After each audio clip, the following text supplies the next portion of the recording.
વડોદરા શહેરમાં વધુ એક નશાખોર કાર ચાલકે અકસ્માત સર્જ્યાની ઘટના સામે આવી। હરિનગર બ્રિજથી ઈએસઆઈ હોસ્પિટલ જતા માર્ગ પર એક નશામાં ધૂત યુવકે કાર હંકારી ગંભીર અકસ્માત સર્જ્યો હતો। આ અકસ્માતમાં 2 થી 3 મોપેડ સવારોને અડફેટે લીધા। કાર ચાલક યુવક અને તેની સાથે સવાર અન્ય એક યુવક દારૂના નશામાં હતા। અકસ્માત બાદ પોલીસે ઘટનાસ્થળે પહોંચી આ સમગ્ર મામલે તપાસ હાથ ધરી, જે દરમિયાન કારમાંથી બિયરના ટીન મળી આવ્યા હતા। ગોત્રી પોલીસે બંને નશાખોર યુવકોની ધરપકડ કરી છે અને તેમની સામે કાયદેસરની કાર્યવાહી પણ શરૂ કરવામાં આવી છે। વધુ માહિતી મેળવીશું। સંવાદદાતા માનુ ચાવડા આપણી સાથે ફોન લાઈન પર જોડાયા છે।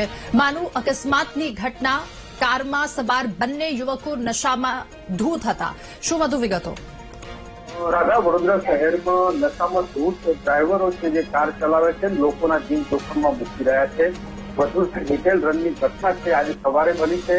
નશામાં ધૂત કાર ચાલકે અકસ્માત સર્જ્યો હતો। હરિનગર બ્રિજની ઈએસઆઈ હોસ્પિટલ તરફ જતો જે માર્ગ છે ત્યાં કાર ચાલકે 2 થી 3 મોપેડ ચાલકોને અડફેટે લીધા હતા। કાર ચાલક સાથે બીજો એક ઇસમ પણ કારમાં સવાર હતો। બંને પીધેલી હાલતમાં હોવાના સ્થાનિક લોકોએ આક્ષેપ કર્યા છે। કારમાંથી બિયરના ટીન પણ મળી આવ્યા હતા। લોકોએ પોલીસને ફોન કર્યો, તાત્કાલિક પોલીસ પહોંચી હતી। લોકોએ કાર ઉપર બિયરના ટીન મૂકી અને પોલીસની જે ઢીલી નીતિ છે એને પણ ઉજાગર કરી હતી। ગોત્રી પોલીસે અત્યારે બંને યુવકોની ધરપકડ કરી અને કાયદેસરની કાર્યવાહી શરૂ કરવામાં આવી છે। જી માનો, આભાર આપનો વિગતો સાથે જોડાવા બદલ।